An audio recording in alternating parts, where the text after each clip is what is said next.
आदाब, आपका खैर मकदम है यंग बाइट्स में नाजरीन। महकमा जल शक्ति की ओर से, जैसा कि आप सभी लोगों को मालूम होगा कि चंद दिनों पहले बहुत ही ज़बरदस्त एक एहतजाज जो इन्होंने किया था, जो डेली वेजर्स हैं यहाँ के। इस डिपार्टमेंट के अंदर कितने भी विंग्स हैं, अगर हम बात करें एचआर की या फिर नीड बेस पे जो लगे हैं, या इसके अलावा जितने भी डेली वेजर्स हैं, तो उन सभी लोगों ने इकट्ठा जो एक प्रोटेस्ट किया था, सब डिवीज़न किश्तवाड़ से लेकर मिनी सेक्रेटरीट किश्तवाड़ तक, यानी कि डीसी ऑफिस किश्तवाड़ जो है वहाँ तक जो है इन्होंने जो है प्रोटेस्ट किया था। यहाँ से चल के लगभग कोई 2 किलोमीटर का सफ़र इन लोगों ने गेट के सामने जो एक ज़ोरदार प्रदर्शन किया था।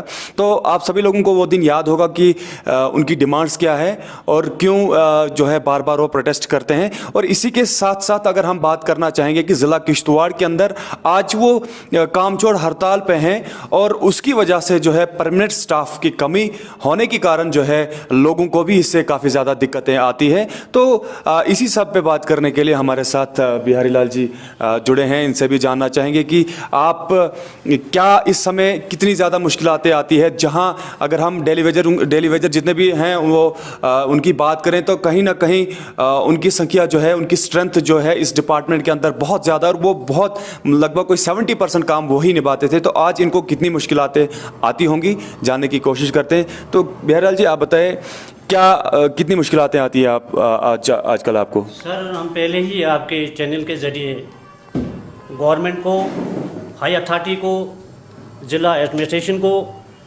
हमने आगाह किया था कि हम परमानेंट जो स्टाफ है दिन ब दिन कम होता जा रहा है।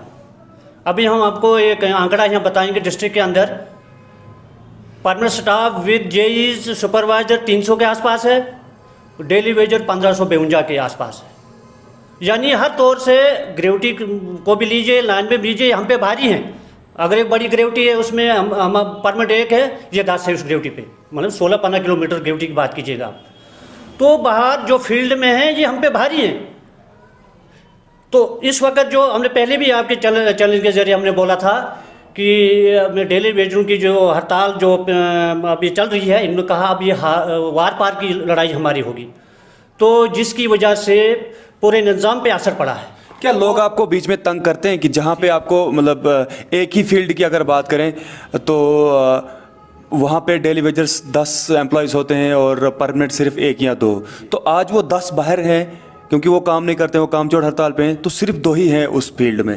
तो क्या लोग आपको तंग नहीं करते हैं? वही बात में जनाब, वही बात मैं कहने जा रहा हूँ कि इस वक्त हमारे परमानेंट स्टाफ भी बड़ा बोझ बना हुआ है।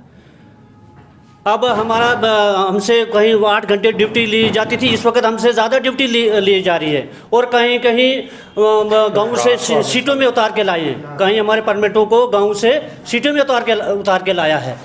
तो जिसकी वजह से इस वक्त परमिट पे बहुत बोझ हो रहा है, मतलब बहुत बोझ है। मतलब वो दिन ब दिन हमारे परमानेंट जो स्टाफ रिटायरमेंट होता जा रहा है, बहुत कम है। मतलब मैं यहाँ देखो कोई मेरे ख्याल में 30% परमानेंट स्टाफ हैं। तो परमानेंट स्टाफ जो है इतनी निज़ाम को, पीएचई निज़ाम को चलाने में दिक्कत समझ रहा है, जिसकी वजह से मेरे माननीय प्रधानमंत्री जी से, माननीय एलजी से मेरी गुजारिश है कि जल्दी से जल्द इनको परमिट किया जाए। डेली वेजरों को उनकी जो बकाया उनका जो तनख्वाह है वो एरियर के हिसाब से इनको दी जाए।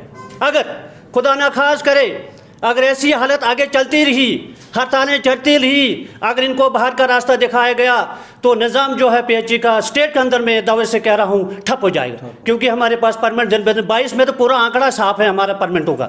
बताइए ये बाद में किन लोगों ने ये पानी के निज़ाम को संभालना है। इसलिए मेरी गुजारिश है गवर्नमेंट से कि जल्दी जल्द इनके हक़ में जो है फैसला लिया जाए, क्योंकि इस वक्त हालात बद से बदतर हो रहे हैं, पानी का निज़ाम सही से नहीं चल रहे हैं। हम जो जहाँ हमारे डेली वेजर 10 काम कर रहे थे, वहाँ हमारा 1 है, उस एक बंदे को हमारे को 10 आदमियों का काम करना पड़ रहा है। ये हमारे साथ बहुत जुल्म की बात है। अगर ऐसा हुआ तो हमें भी मजबूरन कोई ऐसा कदम उठाना पड़ेगा।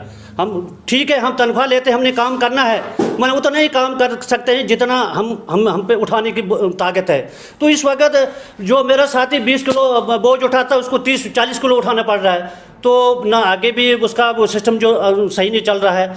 तो मैं आपका एक उदाहरण देता हूँ, इससे देता हूँ कि हमारे कुछ और जो डेली वेजर भाई जो उनको रिटायरमेंट उनको किया है, डायरेक्ट किया रिटायरमेंट, तो मैं जनाब डीसी साहब से गुजारिश करना चाहता हूँ कम से कम उनको बीपीएल के जुमरे में लाए, उनको खाली वापस लाए। डायरेक्ट रिटायरमेंट क्या क्या कहना चाह रहे हैं? मतलब उनको कुछ नहीं दिया, खाली 60 साल के बाद उनको अपने घरों भेज दिया, जाओ बैठो घर में। तो उनकी इस वक्त हालत फैमिली की बहुत बद से बदतर हो रही है। तो मेरा कहना भी है, मानना है जनाब डिप्टी कमिश्नर साहब किश्तवाड़ से कि आप इंक्वायरी करके देखिए उनकी माली हालत क्या है। तो उनके हक में कम से कम उनको बीपीएल जुमरे में लाए ताकि उनको बीपीएल मिले, ताकि उनको, और अफसोस की बात है कि इनको फ्री गले से भी बाहर रखा है, फ्री गला मिले उनको, वो क्या कहते हैं जॉब कार्ड उनको मिले, बाकी जो मकानों का कैश इनको मिले, जिनको बिल्कुल खाली हाथ वापस आए, कोई सोर्स ऑफ इनकम नहीं है। मैं डिप्टी कमिश्नर साहब से भी गुजारिश करना चाहता हूँ वो इंक्वायरी बैठाएं कि इनकी फैमिली क्या है, ताकि एपीएल से इनको लाकर बीपीएल में इनको शामिल किया जाए। बाकी मेरा कहना मानना है कि हम दिन ब दिन जो है कम हो रहे हैं। और क्या डिमांड्स है आपकी अलावा इसके? हमारी डिमांड्स तो यही, इनको रेगुलर किया जाए, इनको रेगुलर किया जाए, इनको फिर वापस मतलब सिटों पे लाया जाए। और इस वजह से हाल बनाई कि गांव से उठाकर सीटों में लाए हैं और गांव के लोग भी सफ़र कर रहे हैं। शुक्रिया। तो उम्मीद करता हूं कि आप सभी लोगों को ये बात तो मुझे लगता है कि जहन में उतरी होगी। वो इसलिए क्योंकि मैं फिर से यही कहना चाहूँगा कि जहाँ पे 10 एम्प्लॉयज़ काम कर रहे थे डेली वेजर, और वहाँ पे सिर्फ एक परमानेंट जो है काम करता है, तो ये तनख्वाह तो लेते हैं, लेकिन जितनी कैपेसिटी होगी वो कैपेसिटी के हिसाब से भी अगर देखा जाए तो वो जो वाटर बैलेंसिंग होती है, वो जिस तरीके से वाटर बैलेंसिंग होती थी आज वैसा बिल्कुल भी नहीं है। तो किस तरीके से ये लोग मैनेज करते होंगे, जी बताइए आप। सर ये अभी हमारा एक साथी बोल रहा है कि गवर्नमेंट ने एक पॉलिसी इसे इख्तियार की है 48 और 22 की। मैं ये गवर्नमेंट से कहना चाहता हूँ, अभी तो ये ग्राउंड लेवल पे वो एसआरओ आया नहीं है। जब ग्राउंड लेवल पे एसआरओ आएगा हम इसको देखेंगे, भांपेंगे। फिलहाल तो जम्मू कश्मीर के अंदर बहुत सारी यूनियनें हैं, वो नज़दीकी से उसको भांप रहे हैं इस एसआरओ को कि ये मुलाजिम के हक़ में है या मुलाजिम के ख़िलाफ़ है। अगर मुलाजिम के ख़िलाफ़ होगा तो हम इसके ख़िलाफ़ भी विरोध करने के लिए तैयार हैं। लेकिन अभी इसके ग्राउंड लेवल पे अभी इसके कोई असरात नहीं है, ग्राउंड लेवल पे अभी इसका कोई नतीजा नहीं आया है। जो ही आएगा, हमारे सेंट्रल बॉडी पे बड़े बड़े यूनियनें बैठी हैं, आप घबराने की नहीं। हाँ, एक ज़रूर बात है कि गवर्नमेंट इस वक्त हमारे ख़िलाफ़ बड़ी अजीब सी मतलब ये पॉलिसी आ रही है हमारे खिलाफ, मुलाजिम खिलाफ। तो लेकिन आपको आइंदा के लिए तैयार रहना पड़ेगा। अगर ऐसी पॉलिसियाँ इख्तियार की जाए मुलाजिम के ख़िलाफ़ तो हमें भी तैयार रहना पड़ेगा कि कोई ऐसी पॉलिसी हमारे खिलाफ न। आप लोग मजबूर हो जाएंगे सड़कों पे उतरने के लिए, मुलाजिम जो मजबूत सड़कों पे निकल जाए। तो चलिए ये भी सही बात है। तो मैं अपने पॉइंट पे वापस आ जाता हूं कि जिस तरीके से डेली वेजर जितने भी है वो कामचोर हड़ताल पे हैं, तो और परमानेंट स्टाफ की कमी अगर हम रेशियो के हिसाब से देखा जाए तो 70-30 के हिसाब से